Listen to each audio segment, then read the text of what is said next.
Merci de nous retrouver. Le 11 avril dernier, à l'issue d'un sommet d'urgence, l'Union européenne a reporté la date butoir du Brexit au 31 octobre prochain, évitant ainsi un Brexit dur prévu originellement le 12 avril. Le processus du Brexit s'enfonce toujours plus dans l'incertitude et aujourd'hui nous accueillons sur ce plateau M. Wu Zetian, ancien diplomate de Chine en Europe et en Afrique, pour reparler des perspectives de ce blocage. Bonjour monsieur. Bonjour. Merci d'être avec nous. C'est un plaisir. Et notre correspondante à Londres, Floriane Virgile, nous a fait le bilan de la situation actuelle. Au dernier sommet européen, Theresa May avait obtenu un peu de répit avec un report du Brexit au 12 avril. Cependant, les parlementaires et le gouvernement n'ayant toujours pas réussi à se mettre d'accord sur les modalités de sortie, la Première ministre a dû retourner voir ses homologues européens pour demander une nouvelle prolongation jusqu'au 30 juin. J'ai été très claire sur le fait que le Royaume-Uni demandait une extension jusqu'au 30 juin. J'ai travaillé pour m'assurer que nous pourrions quitter l'Union européenne. Et en effet, nous aurions pu l'avoir déjà quitté. Mais le Parlement n'a pas voté l'accord de retrait et nous avons donc besoin d'un délai supplémentaire que nous pourrons trouver un accord au Parlement nous permettant de quitter calmement et dans l'ordre. C'est dans l'intérêt de tous. Les 27 pays de l'Union européenne ont cependant choisi de fixer la nouvelle date du Brexit au 31 octobre. Le président français Emmanuel Macron, qui aurait souhaité en finir avant les élections européennes de mai, a obtenu une clause permettant de réviser cette date en juin en fonction des avancées du Royaume-Uni. Je pense que nous avons décidé du meilleur compromis. Tout d'abord, il permet de préserver l'unité des 27. Ensuite, nous avons répondu à la requête du Royaume-Uni d'obtenir un délai pour présenter un accord sur la base de celui qui a été négocié quelques mois plus tôt. Et enfin, grâce à cette décision, nous préservons le bon fonctionnement de l'Union européenne, car nous aurons tout réglé avant le 1er novembre, le jour d'arrivée de la nouvelle Commission. Donc pour moi, c'est une bonne solution.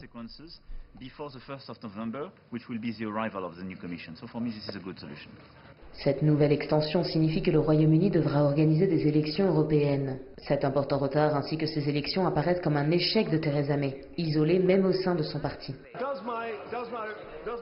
Mon honorable ami, la Première ministre se rend-elle compte de la colère provoquée dans tout le pays par son abjecte reddition de la nuit dernière, après avoir brisé des centaines de promesses de ne pas reporter à nouveau? Elle sait ce que j'en pense. Accepte-t-elle également que cet accord de retrait ébranle notre démocratie, le statut constitutionnel de l'Irlande du Nord, notre droit à nous gouverner nous-mêmes, contrôler nos lois et bien sûr notre intérêt national? Va-t-elle démissionner? Alors que le Royaume-Uni souffre déjà de l'attente et de l'incertitude liée au Brexit, la population apprend qu'il est retardé à nouveau de plus de 6 mois. Le pays doit désormais en urgence organiser des élections européennes réclamées par Bruxelles, sans quoi il sortirait de l'Union européenne sans accord le 1er juin. Cet ultime rebondissement ne fait qu'isoler encore un peu plus Theresa May, qui doit faire face au mécontentement de son peuple, du Parlement, mais aussi des dirigeants européens. Floriane Virgile, Londres, CGTN. Le nouveau délai annoncé du Brexit fait les grands titres des médias européens depuis 3 jours. De nouvelles incertitudes s'abattent sur l'Europe, notamment concernant la place de la Grande-Bretagne lors du renouvellement du Parlement européen fin mai. Et retrouvons maintenant notre correspondante à Paris, Jade Charles, pour une revue de presse sur ce nouveau délai. Il faut commencer par dire qu'ici en Europe, l'heure est à l'exaspération. Les reproches sont nombreux devant l'incapacité des parlementaires britanniques à gérer le Brexit et on a beaucoup critiqué le fait que le sommet exceptionnel de mercredi vienne encore éclipser les autres nombreux problèmes auxquels doit faire face l'UE. Ce que l'on peut retenir des articles parus dans la presse française après le sommet de Bruxelles, ce sont essentiellement 2 thèmes. Premièrement, la désunion des 27 sur le sujet du Brexit. Alors que les pays européens avaient réussi à rester soudés contre vents et marées depuis 3 ans, le sommet a mis en évidence les divergences entre la France et l'Allemagne, avec une chancelière affichant une volonté de souplesse et son soutien à Theresa May, et un président français qui cherchait à défendre ses intérêts électoraux et apparaissait isolé sur la scène européenne avec une position dure qui n'exclut pas le no deal. Pour le Figaro, le sommet de mercredi soir est un revers sérieux sur la scène européenne pour Emmanuel Macron, qui se voit depuis son arrivée à l'Elysée en chef de file de l'UE. Alors que tous les voyants étaient au rouge juste jusqu'à la réunion des ambassadeurs des 27 organisée la veille, il est resté sur la position d'une extension courte alors qu'une grande majorité d'États membres plaidaient en faveur d'un report long, parmi lesquels le partenaire allemand. Pour le quotidien, le chef de l'État français a mélangé politique intérieure et affaires européennes en vue de satisfaire son propre électorat. Une opinion qui était reprise dans plusieurs quotidiens. Et puis la deuxième question importante abordée, c'est celle de l'interrogation face à l'échéance électorale européenne qui doit se dérouler du 23 au 26 mai. En effet, alors que la campagne électorale bat son plein depuis plusieurs mois dans le reste de l'Union, la Grande-Bretagne n'a pas anticipé l'organisation du scrutin puisqu'elle aurait dû sortir de l'Europe avant cette date. Un casse-tête supplémentaire donc, alors que les Britanniques devront élire 73 députés qui n'auront pas vocation à siéger. Enfin, pour finir, une touche d'humour malgré la gravité de la situation, avec un mot sur une nouvelle expression née dans les médias européens le 10 avril, celle de Halloween Brexit, comme dans cet article du Monde qui relève qu'après avoir été annoncé pour le 29 mars puis pour le 12 avril, le prochain Brexit devrait avoir lieu le 31 octobre pour la fête des citrouilles et des sorcières. Alors, Monsieur Hou, cela fait en effet presque 3 ans que le processus du Brexit est entamé et sans néanmoins obtenir un résultat définitif jusqu'à présent. Donc, quels sont les désaccords principaux qui ont freiné la sortie de la Grande-Bretagne de l'Union européenne? Comme vous pouvez constater à travers ces reportages, Oui. la complication vient surtout du Parlement britannique. Bon, alors c'est vrai qu'il y a 3 ans, il y a eu un référendum, mais il faut savoir que le référendum a été passé avec une faible majorité. Oui. C'était 52% contre 48%. Bon, déjà, l'opinion publique britannique était divisée. Et puis au niveau du Parlement, la situation est encore plus compliquée. C'est que à peu près, voilà, les deux camps se trouvent à peu près avec la même puissance. Oui. Donc voilà. Il y a un an, un accord a été conclu entre le gouvernement britannique et l'Union européenne pour le Brexit. Bon, Oui. mais si, voilà, cet accord est approuvé par le Parlement britannique, voilà, le Royaume-Uni aurait déjà, voilà, Quitté l'Union européenne. Bon, mais là, ça n'a pas été le cas, c'est ce qu'on a constaté, et sans arrêt, le Parlement britannique rejette, voilà, les différentes options, etc. etc. Bon, c'est là qui explique la prolongation de la date limite. Bon, quels sont les deux points cruciaux qui empêchent l'accord entre les parlementaires britanniques, d'après ce que j'ai compris? Premièrement, c'est l'absence d'un accord précis concernant les futures relations économiques et commerciales entre le Royaume-Uni et l'Union européenne. Bon, parce que dans l'accord actuel, voilà, conclu il y a un an, on a prévu simplement des négociations après la sortie du Royaume-Uni. Voilà, donc il faut attendre la sortie et puis le démarrage des négociations. Bon, alors ça c'est déjà un point qui mécontente les eurosceptiques britanniques purs et durs, parce qu'ils craignent que cette situation pourrait durer et créer une situation de fait, que le Royaume-Uni reste indéfiniment dans l'Union européenne. Et puis pour ceux qui, pour un Brexit en douceur, c'est-à-dire surtout le parti travailliste, voilà, qui est l'opposition, voilà, vis-à-vis de la Première ministre, voilà, Madame May. Les travaillistes souhaitent, voilà, qu'il y ait un arrangement pour que le Royaume-Uni reste dans l'union douanière et dans le marché unique. Or, ce n'est pas prévu non plus dans l'accord actuel. C'est ce qu'on appelle le Brexit 2, c'est comme ça. Tout à fait, tout à fait. Bon, alors donc les deux camps, voilà, qui sont opposés n'approuvent l'accord actuel.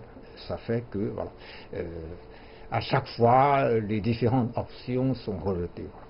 Deuxième point difficile, c'est un point qui s'appelle backstop. Backstop veut dire un arrangement de réserve pour gérer une situation difficile, une éventuelle situation difficile, après le Brexit, sans un accord commercial, au niveau de la frontière entre l'Irlande du Nord et l'Irlande. Voilà, c'est la seule frontière terrestre voilà, entre le Royaume-Uni et l'Europe continentale. D'accord? Bon, alors là, il y a aussi un problème qui se pose pour les unionistes voilà, nord-irlandais et une grande partie des parlementaires conservateurs. C'est un arrangement qui pourrait créer une situation de séparation ou de distinction de fait entre l'Irlande du Nord et la Grande-Bretagne. Ce n'est pas acceptable pour eux. Bon. Donc ils ne veulent pas ce backstop. Or, c'est prévu dans l'accord actuel. C'est la deuxième difficulté. Bon, avec les deux points difficiles, les parlementaires ont beaucoup discuté, mais sans trouver la solution jusqu'à présent. Une situation assez complexe. Très compliquée. Oui. Voilà. Et le 11 avril dernier, lors d'un sommet urgent, l'UE a accordé de nouveau au gouvernement britannique un report jusqu'au 31 octobre prochain, donc un compromis au sein du bloc, puisqu'en effet les 27 États membres de l'Union européenne préfèrent un report d'1 an, sauf la France qui insistait pour un délai le plus court possible. Donc comment évaluez-vous la position de l'Hexagone? Tout à l'heure, dans le reportage, on a parlé de la politique, des soucis de la politique intérieure. Bon. Mais à mon avis, il faut voir la chose sous un angle plus large. C'est-à-dire, la France, mais comme vous le savez, c'est l'un des deux moteurs de la construction européenne, dès le début d'ailleurs. Donc, la France a une tradition de défendre les intérêts européens, voilà, au niveau de la construction européenne. D'accord? Et puis, le président Macron lui-même, dès sa prise de fonction présidentielle, s'est montré un fervent partisan de la construction européenne. Alors, aussitôt après sa prise de fonction, il est allé en Allemagne pour voir Madame chancelière allemande. Voilà, donc les deux moteurs voilà, se sont réunis pour donner un message. Les deux pays vont continuer à promouvoir la construction européenne. Et d'ailleurs, à maintes reprises, le président Macron a manifesté sa volonté de pousser la construction. Par exemple, il a fait voilà, une déclaration voilà, à la fin de l'année dernière concernant la construction européenne en disant il faudrait créer une armée européenne. Voilà, ceci a provoqué des remous voilà, de la part de certains pays étrangers. Et il a aussi publié une lettre publique au mois de mars pour appeler aux citoyens européens de soutenir la construction européenne. Il a qualifié justement dans cette lettre le Brexit comme une crise sans précédent pour la construction européenne depuis la fin de la Deuxième Guerre mondiale. Vous voyez, donc c'est un président français qui est très soucieux de la construction européenne. Donc cette fois-ci, qu'est-ce qu'il a dit? Il a dit tout simplement, il ne faut pas laisser la construction européenne perturbée par cette histoire de Brexit. Vous voyez, bon, donc je crois que ça vient de là, la France, bon, qui est... Mais dans ce cas-là, le président français Emmanuel Macron semble être isolé plus ou moins. Bon, finalement, il y a eu un compromis. Il y a eu un compromis, bon, quand il y a un compromis, cela veut dire que bon, tout le monde a accepté quand même voilà, quelque chose qui pourrait voilà, satisfaire voilà, tout le monde. Voilà. Oui. Alors concernant ce report, certaines voix s'élèvent pour dire qu'il ne s'agit que d'un prolongement du blocage actuel sans apporter aucune possibilité pour aboutir à un accord final. Êtes-vous d'accord avec cette vision? La possibilité, c'est pas, à mon avis, c'est pas l'Union européenne qui pourrait donner la possibilité, parce que l'Union européenne a déjà dit, pas question de renégocier. Bon, donc la porte est fermée, tout en donnant la prolongation de date, mais pas question de renégocier l'accord. Bon, la seule possibilité, ça pourrait venir uniquement du Royaume-Uni. Il faut que les parlementaires britanniques arrivent finalement à un compromis. Mais pour l'instant, c'est toujours difficile. Donc, comme on a pu montrer dans le reportage, Mme May, voilà, se trouve dans une situation impossible parce qu'elle elle est attaquée des deux côtés. Bon, elle est en train de ménager le chou et le chèvre en négociant aussi bien avec les députés du Parti conservateur, dont elle est le leader, mais aussi avec le Parti travailliste. Elle ne voulait pas vraiment, voilà, au début, négocier avec l'idée des travaillistes, surtout à propos de l'union douanière, etc. Mais elle n'était pas d'accord. Mais manifestement, elle se montre plus souple en ce moment, vu la situation. Elle veut maintenant bien dialoguer. Voilà. Elle a déjà dialogué avec les leaders travaillistes. Voilà. Je crois que voilà, elle est en train de tout faire pour trouver un compromis. Mais rien n'est garanti pour l'instant, parce que comme j'ai évoqué tout à l'heure, les deux camps sont à peu près sur le même plan de puissance. Voilà. La force est à peu près égale pour l'un et pour l'autre. On va voir, hein, on va voir. On va voir exactement. Et tout au début du Brexit, la Chine fait beaucoup d'attention au développement de cette affaire. Alors, quelle attitude a adopté la Chine au regard du Brexit? Bon, ben, vous savez, la Chine attache toujours beaucoup d'importance à ses relations avec l'Europe, avec l'Union européenne. Pour nous, pour la Chine, l'Union européenne, c'est une force importante pour un monde multipolaire. Voilà. Donc, voilà. C'est en même temps un partenaire commercial très important pour la Chine. C'est le premier partenaire commercial de la Chine, si on tient compte de l'entité, voilà, en tant que groupe.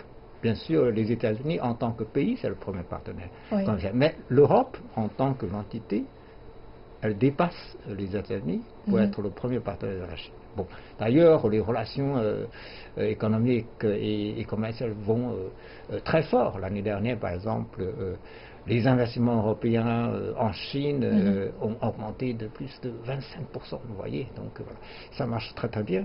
Et d'ailleurs, récemment, le président chinois est allé en Europe. Il a visité l'Italie, Monaco, la France, et en plus, au moment de la visite en France, il y a eu un forum pour la gouvernance mondiale, organisé conjointement par la Chine et la France, et ont été invités à ce forum, non seulement les deux présidents, mais aussi Madame la chancelière allemande et le président de la Commission européenne. Vous voyez, donc il y a eu une connotation européenne, ce n'est plus uniquement un forum bilatéral. Vous voyez, bon. Donc la Chine, voilà, tient beaucoup à ses relations avec l'Europe. Tout en plus, ces jours-ci, le Premier ministre chinois est encore en Europe. Il y a un mécanisme de rencontre annuelle entre le Premier ministre chinois et les dirigeants européens. C'est ce qui s'est passé il y a 2 ou 3 jours. Il y a eu, voilà, donc encore une fois, une déclaration commune. Il y a eu des accords très précis concernant, par exemple, la décision de promouvoir les négociations entre la Chine et l'Europe pour un accord d'investissement réciproque. Voilà, les deux parties ont décidé que ça avance de façon substantielle cette année pour que ce soit bouclé l'année prochaine. Et en plus, il y a un autre accord qui a été l'objet de discussion cette fois-ci, c'est l'accord concernant l'appellation contrôlée. Voilà, d'accord. Donc l'appellation d'origine est contrôlée pour les produits agricoles. Les deux parties ont décidé que ce soit bouclé cette année. D'accord. Il y a des progrès significatifs dans la coopération entre la Chine et l'Europe. Le Royaume-Uni, jusqu'à maintenant, c'est toujours un membre de l'Union européenne. C'est aussi un partenaire important de la Chine. Voilà. Pour nous, nous développons bien entendu nos relations de coopération avec l'Union européenne en tant que groupe, en tant qu'entité, mais aussi nous développons nos coopérations avec tous les pays membres. Tous les pays européens, membres ou non membres. Bon, alors pour nous, évidemment, c'est une affaire entre le Royaume-Uni et l'Union européenne. Ce n'est pas la Chine qui peut dire ces mots, mais ce que je pense, ce que je peux dire, au moins, ce n'est certainement pas ce que souhaite la Chine. Voilà, le principe. Bon, mais on va gérer la situation, bien sûr. Si jamais ça se réalise, on va essayer quand même de tenir compte de la nouvelle situation, de pousser davantage et parallèlement nos relations de coopération avec l'Union européenne sans le Royaume-Uni et en même temps avec le Royaume-Uni détaché de l'Union européenne. Bon, pour nous, voilà, c'est bien que nous allons suivre de près le déroulement de ces événements, tout comme le reste du monde. Et merci pour vos éclaircissements sur d'autres de ces questions. Et c'est la fin de ce journal et merci de nous avoir suivis. À bientôt.